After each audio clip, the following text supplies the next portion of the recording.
नमस्ते दोस्तों और स्वागत है। अगर आप इंटरनेशनल ट्रेड डिस्प्यूट्स को समझने में संघर्ष कर रहे हैं तो आपको यह देखना चाहिए, क्योंकि सच में इससे ज्यादा एक्साइटिंग और क्या हो सकता है।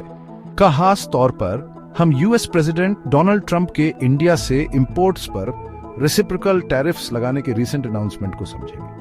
आप जानते हैं वो चीज जो लीडर्स तब करते हैं जब वो ग्लोबल इकोनॉमी को एक अच्छा पुराने जमाने का झटका देना चाहते हैं। अब इससे पहले कि हम पूरी तरह से ट्रेड वॉर एनालिसिस में जाएं, चलिए कुछ बेसिक चीजें समझ लेते हैं। हम एक्सप्लोर करेंगे कि रेसिप्रोकल टैरिफ्स असल में होते क्या हैं, क्योंकि सच कहूं तो हम में से ज्यादातर लोगों ने इकॉन 101 में उस सेक्शन को शायद बस ऊपर ऊपर से पा रहा होगा।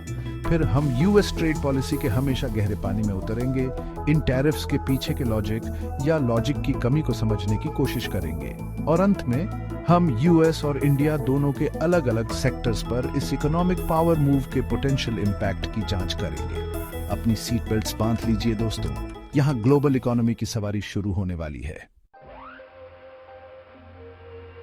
सबसे पहले हमारी ट्रेड वॉर हिट लिस्ट में फार्मास्यूटिकल इंडस्ट्री।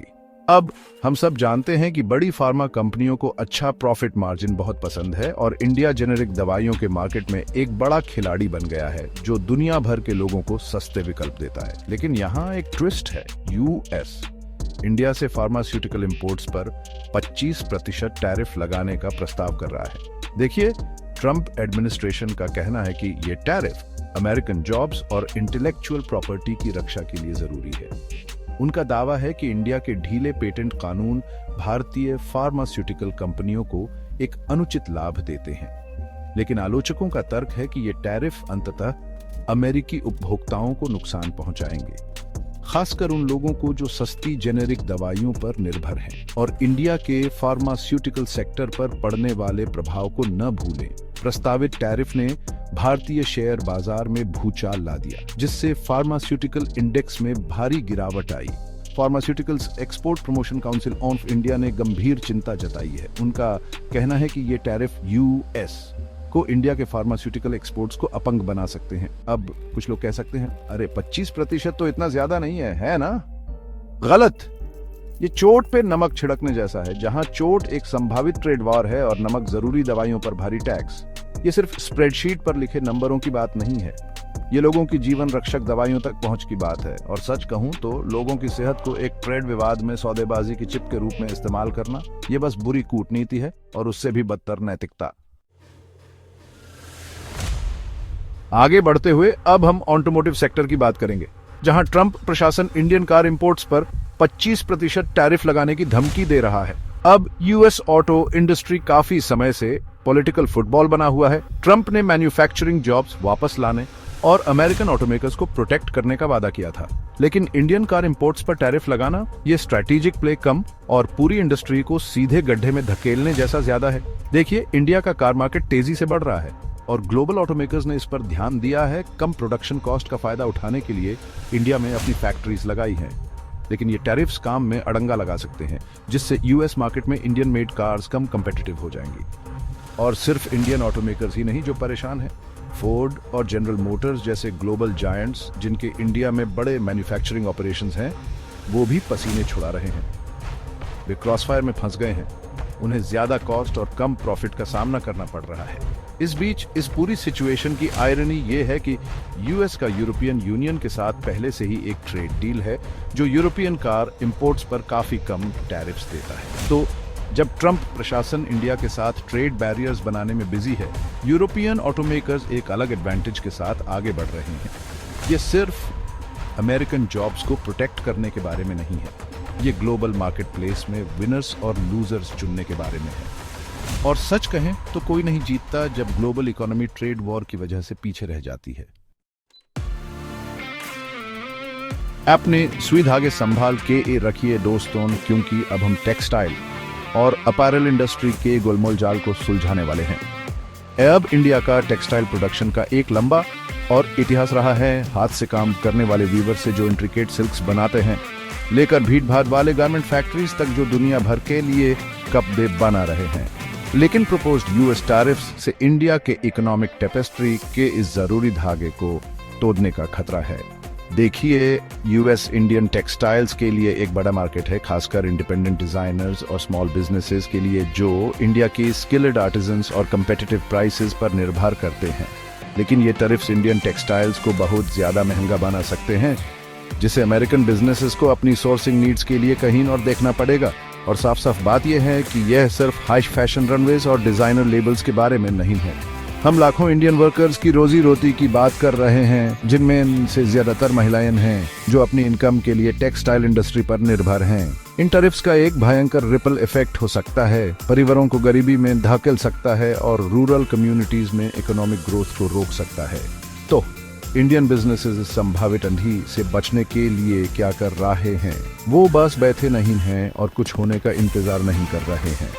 वो नए मार्केट्स एक्सप्लोर कर रहे हैं, अपनी प्रोडक्ट लाइंस को डाइवर्सिफाई कर रहे हैं और ज्यादा कंपेटिटिव बनने के लिए टेक्नोलॉजी में इन्वेस्ट कर रहे हैं। लेकिन सच्ची बात यह है कि इन टैरिफ्स के साथ अडॉप्ट करना आसान नहीं होगा। ये ऐसे ही है जैसे किसी दर्जी से जंग लगी सुई और कमजोर धागे से 3 पीस स्वेट सिलने को कहा जाए। यह संभव है, लेकिन इसमें समय, इंजेन्युइटी और बहुत सारा इकोनॉमिक रेजिलियंस लगेगा। चलो अब बात करते हैं नंबर्स की, क्योंकि जब ट्रेड वॉर्स की बात आती है तो वो इकोनॉमिक स्टेक्स हमेशा हाई होते हैं। एक्सपर्ट्स का मानना है कि इन टैरिफ्स से इंडिया को सालाना पूरे $7 बिलियन का नुकसान हो सकता है। ये बस एक ड्रॉप इन द बकेट नहीं है, ये इंडिया के इकोनॉमिक इंजन पर पूरी बकेट आइस वाटर डालने जैसा है। और सिर्फ ओवरऑल इकोनॉमी ही नहीं जो हीट महसूस कर रही है। कुछ सेक्टर्स पार्टिकुलरली वल्नरेबल हैं, जैसे एग्रीकल्चर, इंफॉर्मेशन टेक्नोलॉजी और मैन्युफैक्चरिंग। ये इंडस्ट्रीज यूएस को एक्सपोर्ट्स पर हेविली रिलाई करती हैं और ये टैरिफ्स उनके बॉटम लाइंस में सीरियस डेंट लगा सकते हैं।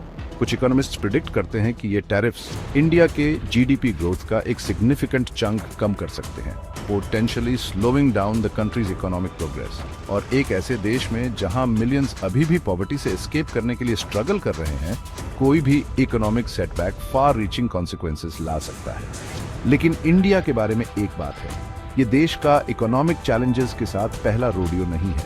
इंडिया का रेजिलियंस का एक लॉन्ग हिस्ट्री है, क्राइसिस से बाउंस बैक करता है और पहले से स्ट्रॉन्गर इमर्ज होता है। तो जबकि ये टैरिफ्स एक सिग्निफिकेंट चैलेंज पेश करते हैं, ये याद रखना इंपॉर्टेंट है कि इंडिया इस ट्रेड ड्रामा में सिर्फ एक पैसिव प्लेयर नहीं है। देश के पास कुछ कार्ड्स अप इट्स स्लीव हैं और वो स्ट्रेटेजिकली खेलने के लिए प्रिपेयर्ड है।